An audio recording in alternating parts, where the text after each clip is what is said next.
Shubhankar coil YouTube চ্যানেলের পক্ষ থেকে আপনাদের প্রত্যেকে জানাই স্বাগত। বন্ধুরা, ক্লার্কশিপ পরীক্ষা আসন্ন, আশা করি আপনারা প্রত্যেকে জানেন। আগামীকাল থেকে আপনাদের ক্লার্কশিপ পরীক্ষা শুরু হচ্ছে, তো প্রত্যেকেই সবার আগে শুভকামনা। টেনশন করবেন না, যা প্রিপারেশন নিয়েছেন তার বেস্টটুকু আগামীকাল দিয়ে আসতে হবে। ক্লার্কশিপ সম্পর্কে কিছু ইম্পর্টেন্ট কথা থাকবে, তো চলুন শুরু করা যাক। শুরু করার আগে একটা ছোট্ট ঘোষণা করে নিই বন্ধুরা। টেক্সট বুকের নাম আশা করি আপনারা প্রত্যেকে শুনেছেন, ইন্ডিয়ার one of the best coaching institute, এবং তার সাথে সাথে তারা সবচেয়ে বিখ্যাত মক টেস্টের জন্য। এবং বর্তমানে টেক্সট বুকের এই যে পাস অ্যান্ড প্রো ফিচার্স, যে পাস অ্যান্ড প্রো ফিচার্সে আপনি বিভিন্ন এক্সামের, পিএসসির বিভিন্ন এক্সাম, রেলওয়ে, এসএসসি থেকে শুরু করে ব্যাঙ্কিং থেকে শুরু করে বিভিন্ন এক্সামের কিন্তু আপনি এখানে মক টেস্ট পেয়ে যাবেন। তো যাদের এই বিষয়ে ইন্টারেস্ট রয়েছে তারা কিন্তু দেখবেন অবশ্যই এটা। আর এই এখন স্বপ্ন কি উড়ান সেল চলছে 14 এবং 15 নভেম্বর, আজকে সেলটা শেষ হবে। তো এর মধ্যে যদি আপনি এই কোর্স ট্রাভেল করেন তাহলে কিন্তু আপনি এক্সট্রা ডিসকাউন্ট পেয়ে যাবেন।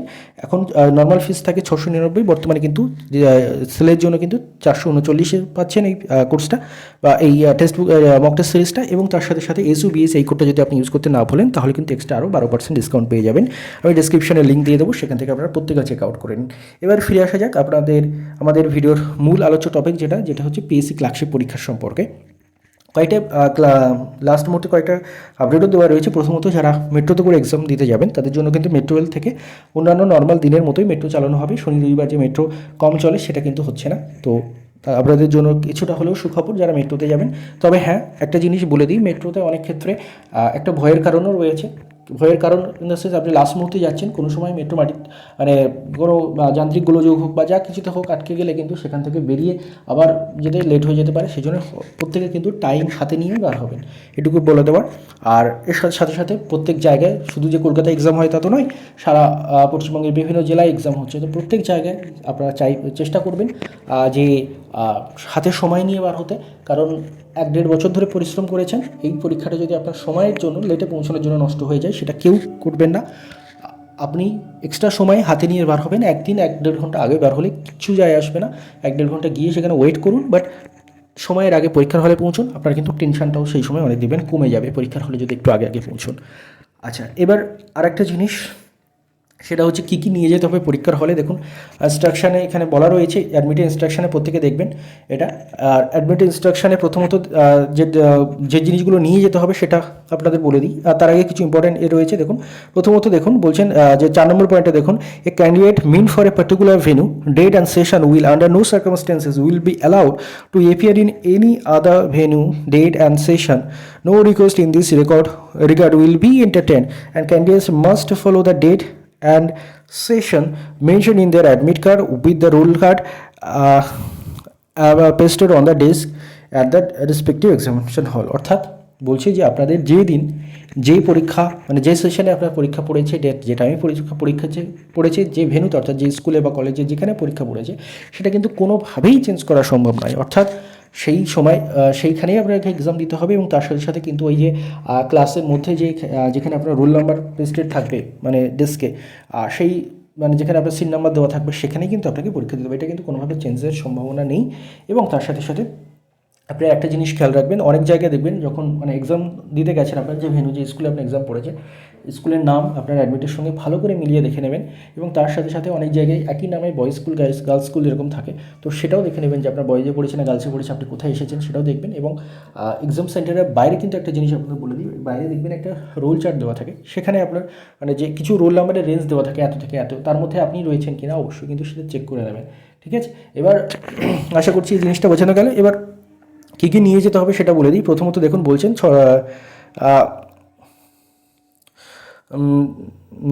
6 নম্বর পয়েন্ট বলছে, দেখুন, candidates are required to bring 2 identical stamp size photographs along with any one of the following documents in original. 2টো আইডেন্টিক্যাল স্ট্যাম্প সাইজ ফটোগ্রাফ অবশ্যই নিতে হবে আপনাদের।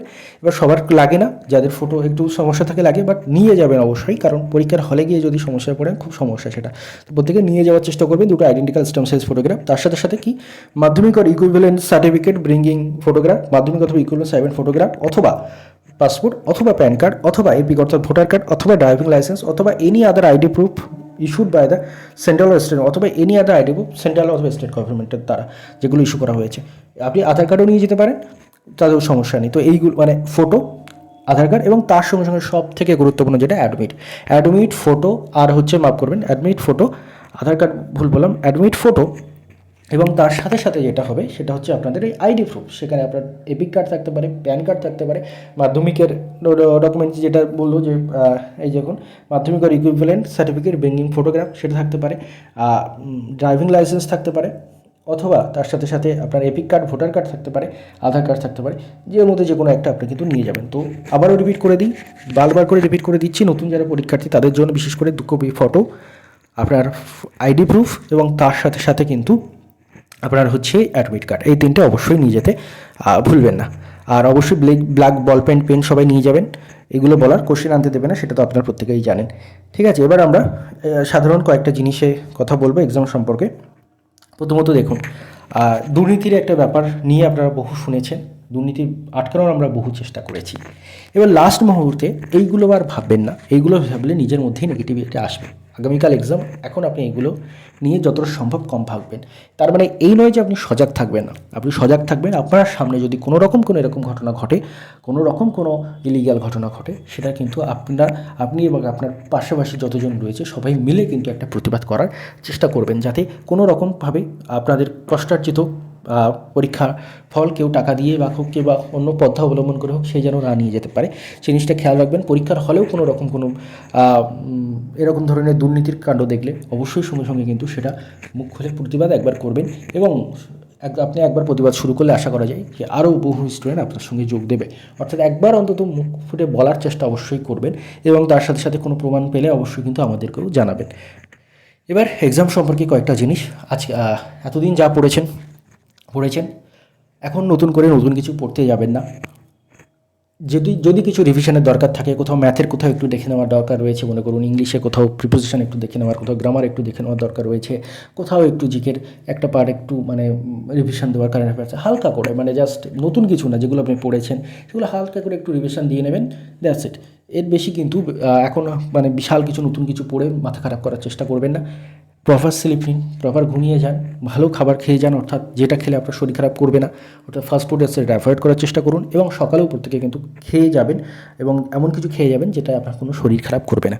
তো এই হচ্ছে ব্যাপার। এবং তার সাথে সাথে এক্সামের সময় কিন্তু অবশ্যই মাথা ঠান্ডা রেখে এক্সাম দিন। আপনি এতদিন ধরে ভালো প্রিপারেশন নিয়েছেন, অবশ্যই আশা করা যায় আপনার এক্সাম ভালো হবে। এই মনোবল নিয়েই আপনি এক্সাম দেবেন, এবং তার সাথে সাথে যারা নতুন পরীক্ষার্থীদের টাইম ম্যানেজমেন্টেরও কিছু প্রবলেম হতে পারে, যেহেতু মানে 90 মিনিটের মধ্যেই আপনার পুরো অ্যান্সার করতে হবে। তো তাদের ক্ষেত্রে বলে দিই যে ম্যাথ কিন্তু একটু এক্সট্রা টাইম নেবে, সেই জিনিসটা কিন্তু অবশ্যই প্রথমে খেয়াল রাখবেন। এবং তার সাথে সাথে আরেকটা জিনিস, সেটা হচ্ছে ওএমআর ফিলিংয়ের খুব মানে মনোযোগ দিয়ে ওএমআর ফিলিং করবেন। স্পেশালি ওএমআরের রোল নাম্বার যেন একদম ভুল না হয়, এবং ওএমআরের যে মানে আপনার কোশ্চেন বুকলেট সিরিজের যে কলামটা, ওটা যেন একদম না ভুল হয়, কোনো কিছুই যেন না ভুল হয়। তার মধ্যে এই দুটো হচ্ছে সব থেকে ইম্পর্টেন্ট। এই জিনিসগুলো যেন কারো কোনোভাবেই একদম ভুল না হয়, সেটা খেয়াল রাখবেন। কারণ ওএমআর কিন্তু একবার ভুল করলে ওএমআর কিন্তু পাল্টানোর আর কোনো প্রসেস নেই, ওএমআর কিন্তু পাল্টে দেওয়া হয় না, সেই ভুল ওএমআরেই আপনাকে পরীক্ষা দিতে হয়। তো তার জন্য কিন্তু অবশ্যই সবাই এক্সট্রা টাইম দিয়ে ভালো করে ওএমআরের এই জিনিসগুলো ভালো করে ফিল আপ করবেন। আপনার রোল নাম্বার, আপনার কোশ্চেন বুকলেট সেটা খুব ভালো করে ফিল আপ করবেন, যাতে একদম ভুল না হয় ওএমআরে কোথাও। যদি 2-3 মিনিট এক্সট্রা যাক, তবে ওএমআর যেন ভুল না হয়, কারণ ওটাই কিন্তু আপনার পরিচয়। আপনি পরীক্ষায় কী করলেন তার পরিচয় কিন্তু ওটা আছে। ওএমআর ফিল্মটা খুব ভালো করে করবেন। আর যেখানে ওএমআরে গোল করবেন, বাবলস গোল করবেন, সেই বাবলস গোল করাগুলোর বা বাবলস ফিল আপগুলোর ক্ষেত্রেও কিন্তু আপনি মানে পুরোটা গোল করে কালো করে দেবেন, অল্প একটু গোল করে ছেড়ে দিলেন, এরকম করবেন না, তাহলে কিন্তু কম্পিউটারে ডিটেক্ট হবে না। তো প্রত্যেকটা বাবলস পুরো ভালো করে কিন্তু ফিল করার চেষ্টা করবেন। ক্লিয়ার আশা করছি। তো খুব ভালো করে পরীক্ষা দিন, টেনশন মুক্তভাবে পরীক্ষা দিন। আশা করি আপনাদের পরীক্ষা ভালো হবে। আপনাদের প্রত্যেকের জন্য শুভকামনা রইল।